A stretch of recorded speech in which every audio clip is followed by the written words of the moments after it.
بسم الله الرحمن الرحيم نحمده ونصلي على رسوله الكريم أما بعد فأعوذ بالله من الشيطان الرجيم بسم الله الرحمن الرحيم إنما يخشى الله من عباده العلماء صدق الله العظيم.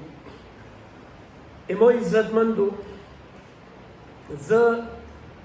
انن انشاءالله توسو تا په مختلف قسم مسائلو باندې بحث شروع کوم. پاغه مسائلو کې وو هر ریز انشاءالله دوی درې څلور مسائل یاغي فتاوجات یاغي قرآن و حدیث میں یاغي احکامات دا به تاسو ته باقاعده طور سره واضح کوم. نن چې کومه اهم او ضروری مسله ده نو هغه دا ده چې ډېر خلک مونه تپوس کوي چې صدقه او په مناشته کې څه فرق دی. صدقه دا یو داسې څیز دی چې هغې مستحق هر یو فرد بشر دی، هر یو کس و هر یو مسلمان دی، چاہے هغه یې تو والدین یې تو اقربا و یې تو بچی هم کیدلی شي، یې تو ورونه خویندې هم کیدلی شي. ادې په مقابله کې چې کوم منشته دا چې هغې ته په عربۍ کې نظر یایي، نو نظر چې دی تا داسې څیز ته یایي چې یو کس ویایي مثال طور سره چې زه امو که دو کار وشو نو زه به انشاءالله دا صدقه ورکوم. مثال طور سره امو چې دی نو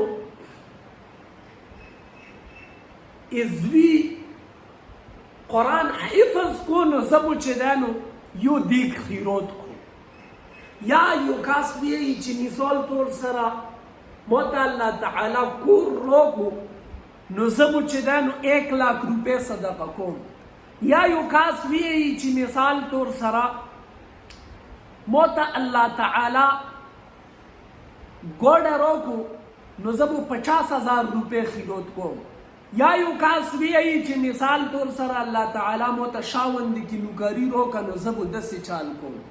دې ته منشته یایي چې الله په نوم باندې ته یو څیز ومني. منشته مطلب ومني.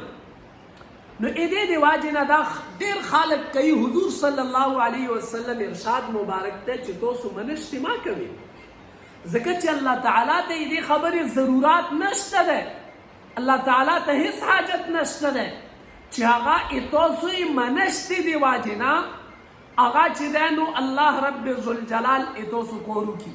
چې کوم کور کیدونکی دی هغه به الله تعالی بغیر د منشتې نه، بغیر د کور نه، بغیر د مننې نه کوي. او چې کوم نه کیږي نو هغه دې سره هم نه کیږي او دې نه بغیر هم نه کیږي. دې د واجې نه بغیر ضرورت نه یو څیز په ځان باندې لازم و واجب و ضروري ګڼنه دا ټیک خبره نه ده چې ته یو عام څیز د واجې نه چې هغه الله تعالی ته دې کار د واجې نه کوي او ته په ځان باندې یو څیز لازم و ضروري وګڼې او هغې ورکونه بیا په تو باندې واجب وي.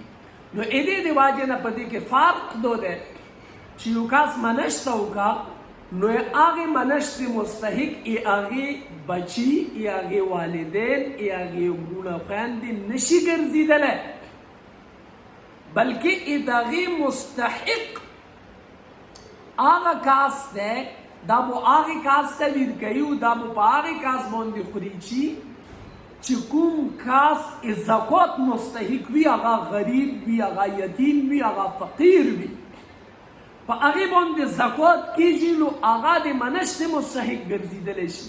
خو چې په چا باندې زکات نه کیږي نو هغه د منشتې مستحق نشي ګرځېدلی.